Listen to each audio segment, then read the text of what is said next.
Welcome to Stockholm.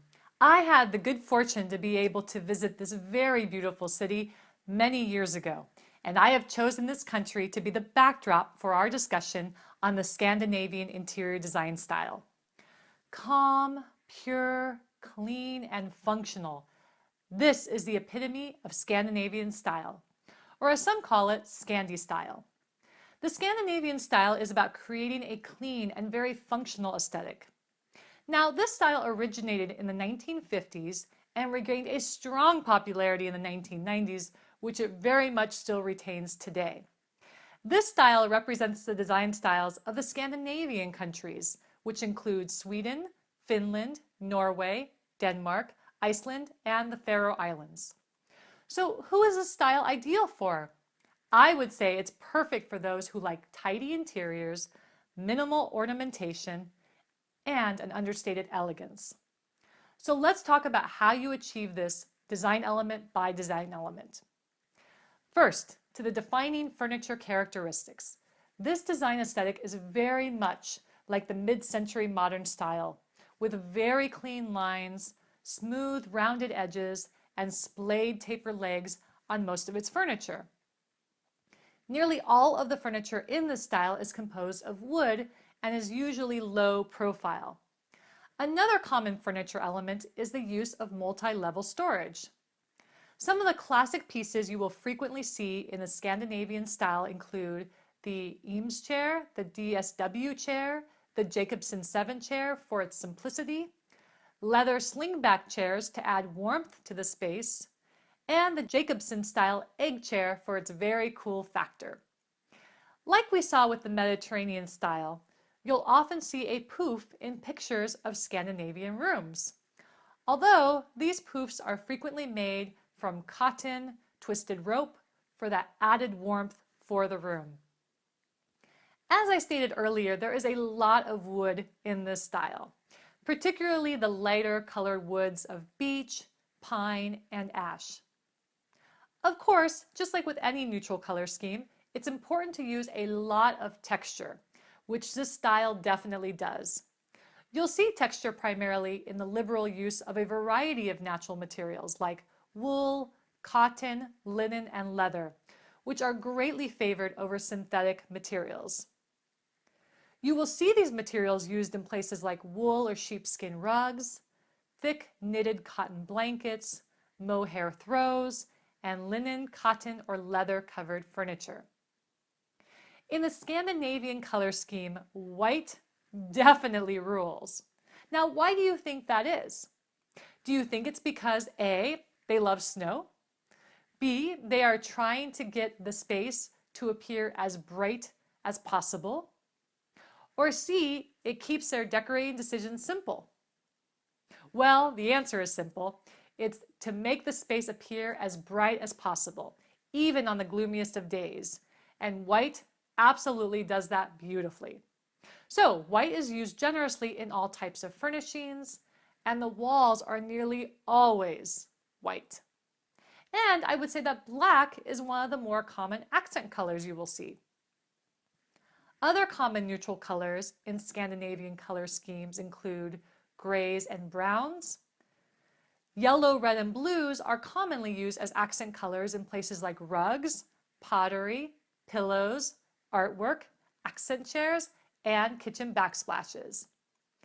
Now, because of the large amount of white used, this style looks great in homes with tall ceilings and large windows, so that as much light can come in to amplify the white aesthetic as much as possible.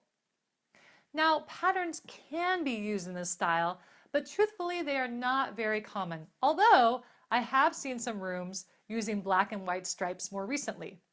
So possibly this may be becoming a trend. The other place I see patterns in this style is in the rugs.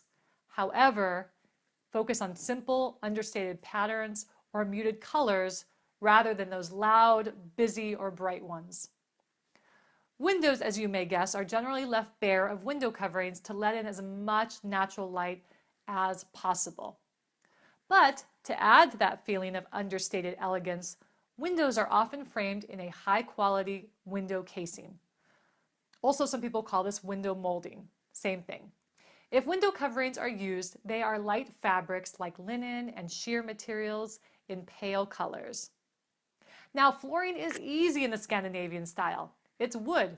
Wood, wood, wood everywhere, except the bathrooms, which are typically tile.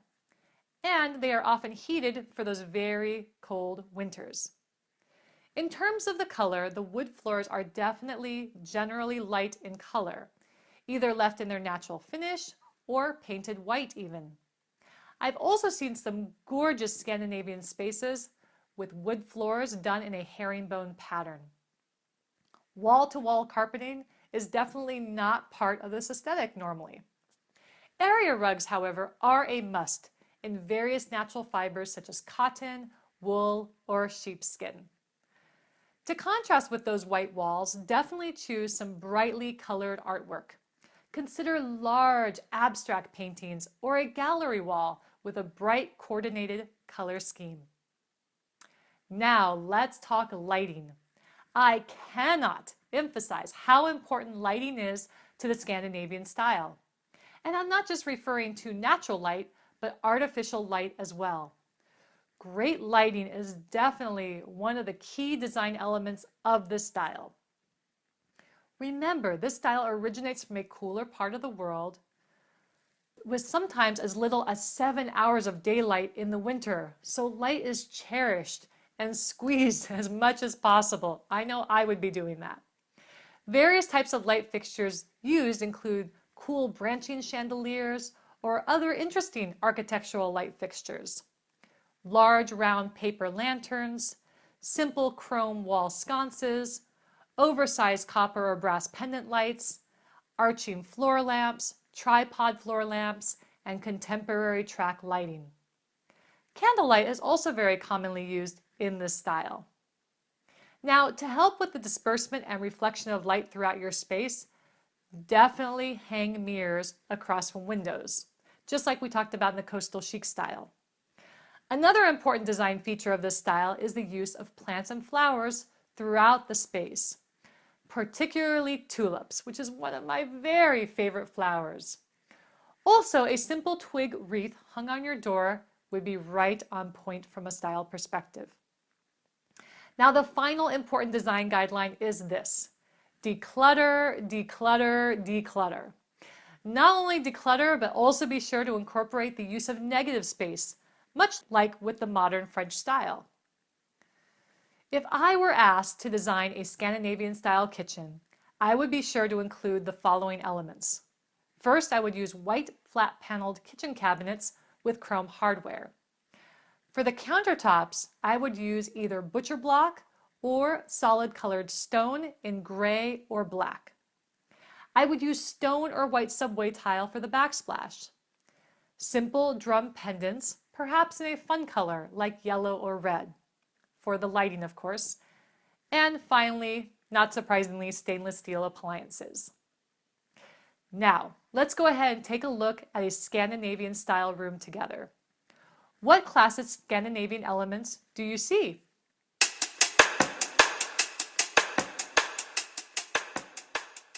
First, I see a low-profile sofa, which is characteristic of Scandinavian furniture. I also see the large red multi-leveled storage cabinet on the right to minimize clutter.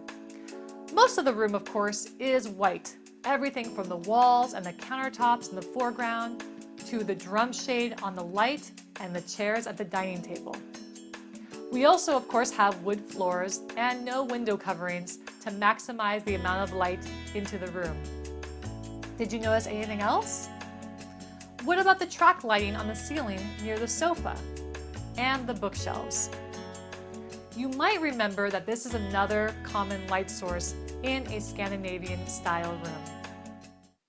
Okay, so where can you fill your home with wonderful Scandinavian style furnishings? Well, I would encourage you to definitely check out West Elm, Bolia.com, ScandinavianDesignCenter.com, and Article.com has great pieces at a great price point. For those on a very tight budget, you can find some decent items at IKEA as well. But if you have the budget, DanishDesignStore.com has gorgeous pieces for your Scandinavian style home. Overall, though, in terms of cost, I would consider Scandinavian furnishings to be moderately priced.